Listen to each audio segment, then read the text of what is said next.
Hi, everybody. It's Tim. Just delighted to be back with you today on our journey through the Bible, and same time a journey through some other places. I'm in Debrecen, Hungary today, and the church I'll be serving for the next 3 months is Bible Baptist Church in Debrecen.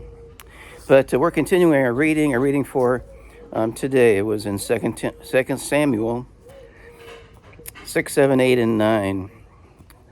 And chapter 6, I noticed, was a difficult one for many people. Many commentators, I think, struggled with trying to grasp what's really going on there and making sense of it. You remember that years ago, the Ark of the Covenant was taken into battle against the Philistines, and kind of a good luck charm, which didn't turn out to be. They lost the battle and they lost the Ark at the same time. And the Philistines passed it around among their cities, and every place it went, it was a disaster for the Philistines. And they're in the presence of God. Many people died, and some developed hemorrhoids and cancers, it seems like. And they finally just said, let's just send us back to Israel. And what they did was they created a new cart and put two cows that had never worked together, and just to see what they would do. And they went straight back to Israel. They didn't turn to the right or the left. And the Israelites were rejoicing when they saw the Ark of the Covenant. They made a sacrifice to God immediately. And it had been there for some time.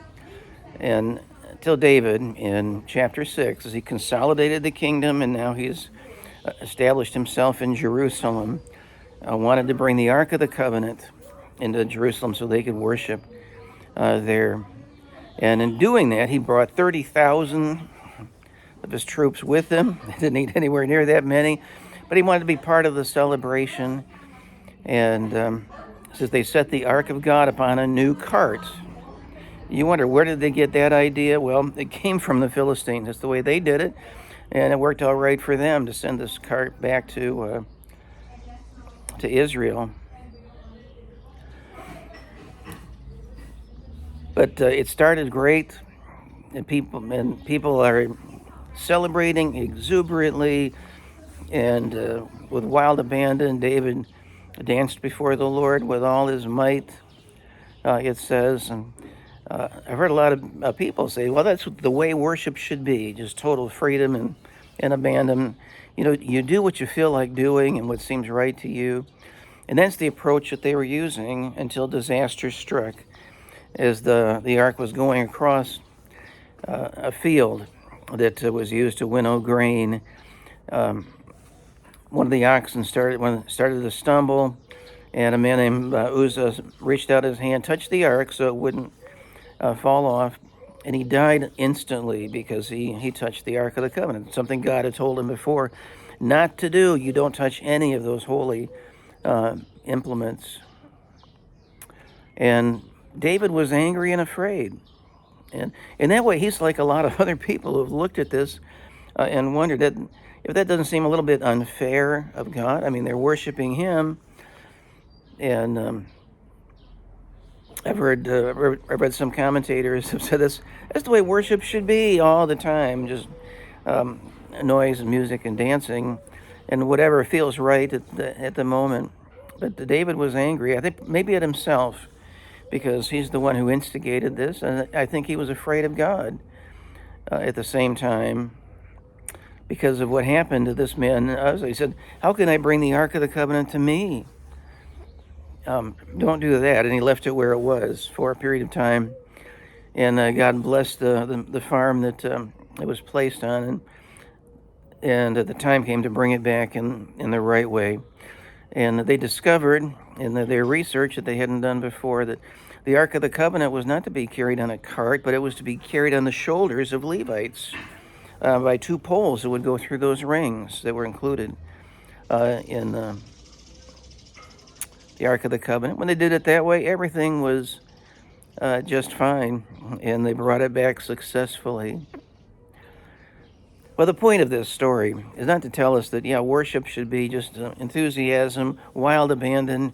Everybody does what what feels right to them. That's not the point at all. The point is, if we approach God and if we worship God, it must be done in a way that pleases God. We don't do it to please the congregation or those who are watching, supposedly, the worship takes place. But the worship of God must be done in God's way, in the way that pleases Him.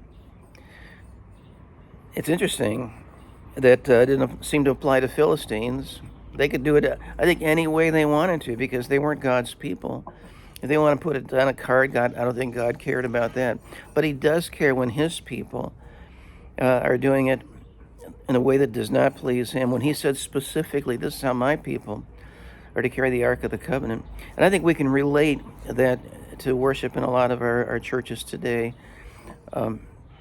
It's so easy, to look at the world and bring the world's music into the church, the world's ideas, bring the world's ideas into our preaching. And I think that, this is what's going to attract people, it'll draw people because it appeals to them.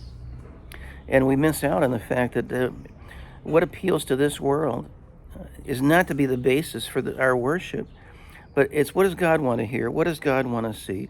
What pleases Him? Well, it's difficult, but I'd ask you to meditate on this passage a little bit and think about what happened and why it happened, and see if you don't agree that that's probably the best way to apply it to what's going on today. Our worship must be done in God's way, what pleases Him. Well, consider it. Keep reading in your Bible. Our reading for tomorrow is going to be in 2 Samuel 10, 11, and 12.